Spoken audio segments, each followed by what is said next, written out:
Yeah, so I already covered this about me. I completed my graduation last year from HBTU Kanpur, and yeah, so currently an SD1 on Amazon. Cool. So yeah, I got into Amazon uh, 7 months back. Yeah, and I'll share some, how I got into it with the interview process at Amazon. Okay, give me a second. Yes.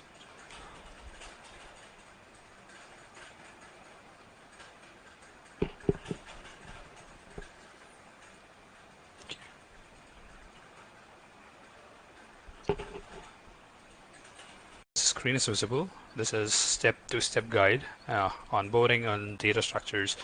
And yeah, so I was telling that if you want to focus on technical interviews, the first thing is, always write on paper. Whatever question you have to solve, go and first write it down using pen and paper. Make sure that you are able to run it. You are able to see that you are covering corner cases, and that should be good. Before actually going on a computer and actually starting, typing a solution. The first thing is do it on pen and paper. Cool. So this takes me to the second, point, that once you have onboarded with what are data structure algorithms, you have done some, practice around it. Let's go to the actual practice. So again, I have mentioned this. I actually mentioned this a lot, that knowing an algorithm or a data structure, it's not enough unless you can actually solve it. You can actually solve problems based in it. So why I say so is you might know a searching. Okay,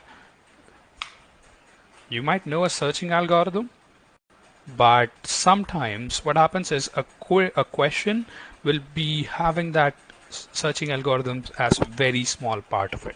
So just knowing that won't be enough.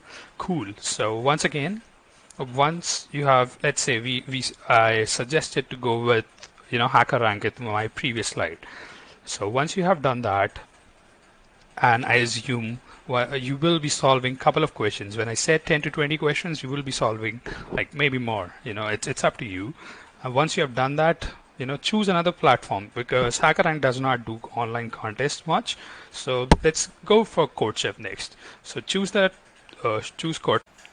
Okay, so I was going to tell about, what are things you need to do besides understanding interview questions. So one of the major things is getting a hold of core subjects, which is operating systems, database management systems. So you won't be asked questions frequently on this, but what happens is some interviewers actually, ask on them. For DBMS, it's mostly queries you will be asked, mostly SQL queries, and also some questions around it. For operating systems, there's some topics you can actually go on Google and search for it. Okay, besides, object-oriented concepts are one of those important things you cannot miss. You are assumed to know these, like polymorphism or data abstraction. You actually have to know these. One of those important concepts while you are actually developing software. Okay, and again I told that do not go for certificates. I'll just mention it once again. Do not go for certificates. If you have actual experience in some work, it is gonna show. You will have to tell. Interviewer can actually go on and ask whatever you have written in your resume, and if you just have a certificate on that and you have actually not worked on it, you're gonna fail there. So do not go for certificates at all. Okay. And how can you gain actual work experience? Is try to apply for internships. Okay, and even if not, do some personal projects. You have ample amount of time during your BTech, so try to do some personal projects, and work along to get some internship on that. Okay, cool. Now these are the final steps. Okay, so once you have done a lot amount of practice, you've gone through questions, look into the questions. You will find previous interview experiences by many people. Go there and look what questions were asked to a particular person. Now, if you're able to solve 90%, that's just a random figure I've put. But if you think you're able to solve, many, there will be many interview experiences. So go through them. If you're able to solve most of them, this is the time you should look for an opportunity to get interviewed there. Don't wait for perfectionism. Do not wait for that. If you can solve most of the questions which are asked in previous interviews, just try to get an opportunity there. How can you do that? Okay, so every company has this job opportunities in their website. Go and look there. If you find that there is a job opportunity matching your skills, matching your work experience, go for it. And how? Like, one of the major things you can do is to get a referral. The referral is something that's really going to help you. Whether it's Amazon, Google, or anywhere, you will have more chance of getting an interview or getting a coding test, even if you have applied through referral. Okay, so how you can do that, generally how I do it, or I have seen people do it. You actually go and connect people with LinkedIn, on LinkedIn, sorry, through LinkedIn or on LinkedIn, whatever it is. Once make more connections, go and talk to them, or tell your situation and tell how much you have prepared and how much it matters to you. Most people will agree to give you referral, you know just so, like, after seeing your resume. Actually, I have got many requests myself. What I do is I go through the person's resume and see, like, how much you know he has worked, and will he be able to match the work experience which is us in a particular job opportunity. So yeah, keep your resume updated, and try to get more connections on LinkedIn so that you can, and ask them, be honest about it. Ask that you need a referral. Yeah, you should get it. Okay, and don't think that you just ask one person and he's really gonna give you. So you got to try there. Okay, so this was all about it, about how, what are some steps you can do, for achieving, a job at Amazon or Samsung. Okay, so I would have really liked some questions, but since my internet is not working properly, this has to be offline. Cool. So the next thing I had was, deep dive in time and space complexity. So yeah, so usually space and time complexity is the first chapter of a book, based on data structure algorithms, because this is the basis of it. Like, you solve a problem, everyone can solve a problem. If someone looks at a problem, everyone can solve it. Let's say if you have experience, what matters is you are able to solve it in limited time. Okay, you are not doing the manual work, you are able to code it in time. It is possible for a computer to do it in 1 second or 2 seconds. I don't think you will wait for 1 to 2 minutes for it. Generally, you need a solution in 1 or 2 seconds. Okay, so what is time and space complexity? So time and space complexity, okay, let's just take time. So time complexity is the amount of time that your solution takes to to process a question, or process a question and print a solution, for n input, where n can be from ranging from 1 to millions or billions. Okay, so same as the space complexity. How much space does your program take?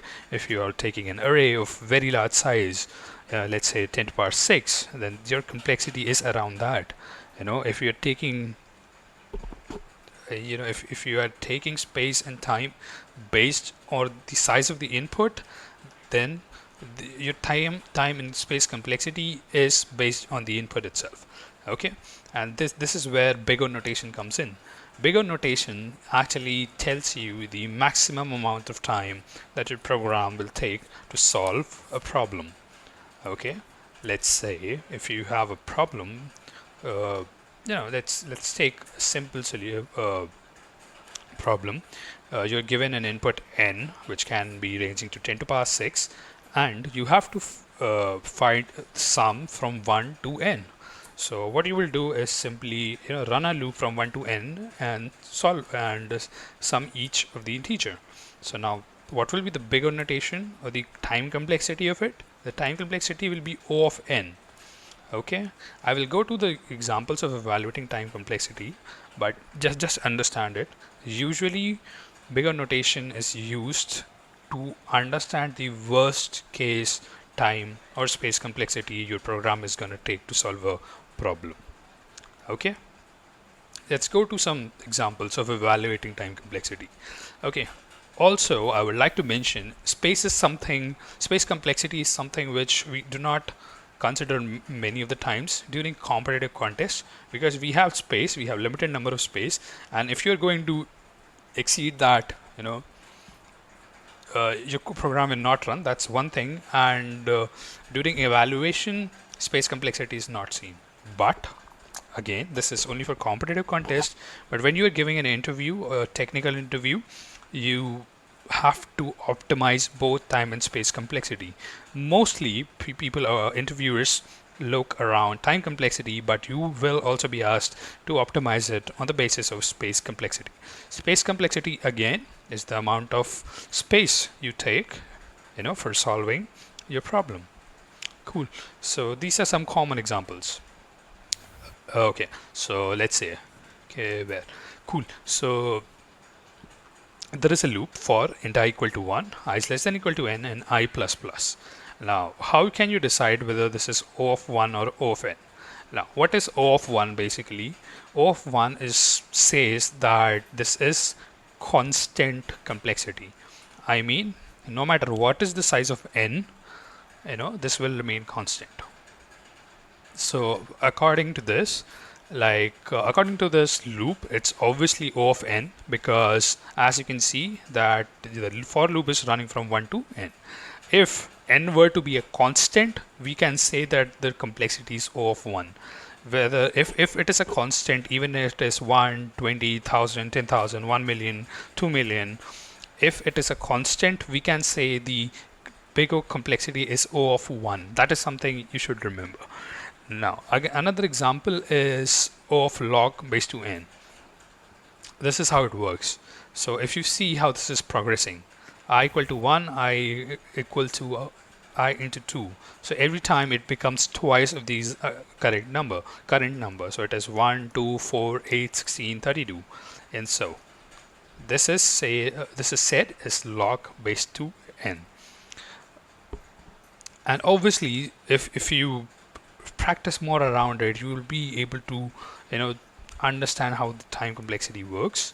This is a third example also I've given, where a for loop is under one for loop, and you can see that since a for loop is there, so this will be n cross n, which is n square. Okay, so these are very common examples, and you will find more as you try to solve the questions. And one of the basic things, whenever you are solving a question, you should understand the time complexity your solution is taking, because that is what decides whether you will get an acceptance or time limit exception or anything.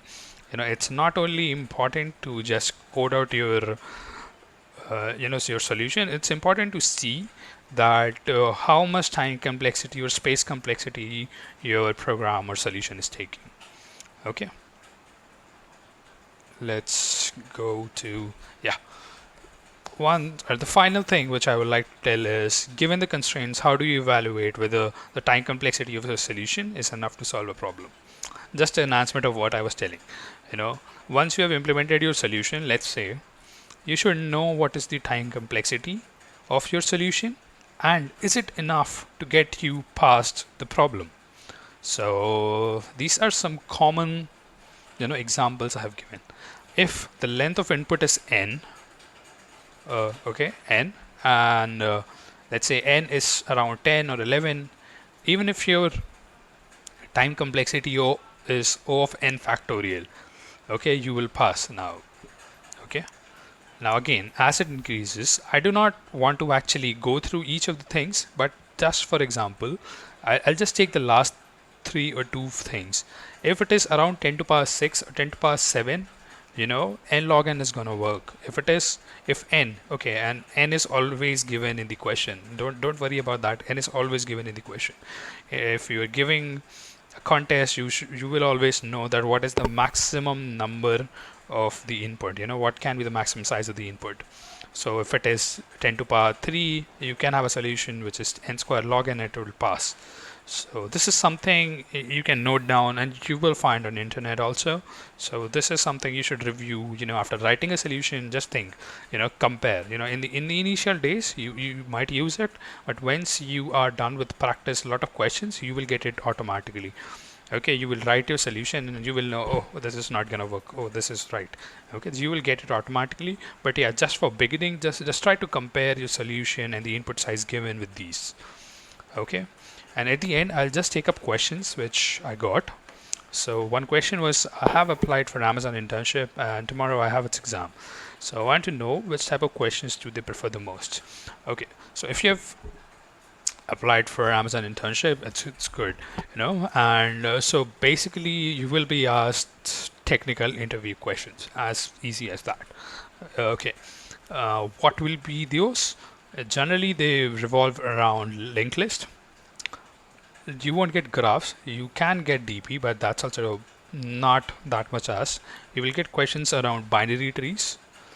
Okay, you can expect. I'm not saying you will get, I should say you can expect. So linked list, stack, and queue, and binary trees. These are some of the most important topics you can be asked as for internship. Basically, I'm not saying this as a general thing, but for internship they will actually go for the basic core data structure topics. Okay, so yeah, I think I answered the second question, like what can be the approach while thinking of the corner cases. It obviously depends.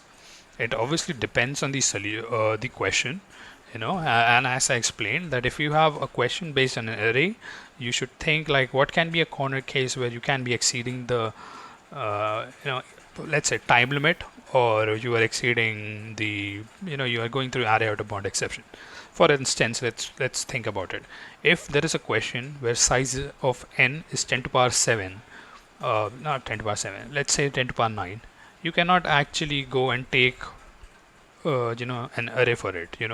You cannot, and you might have to think about it, right?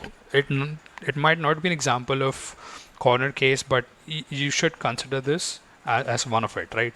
If the input size is 10 to power 9 and you think, oh, you can make an array, then do not go for it, even if the array will be created, but you cannot access it. Okay,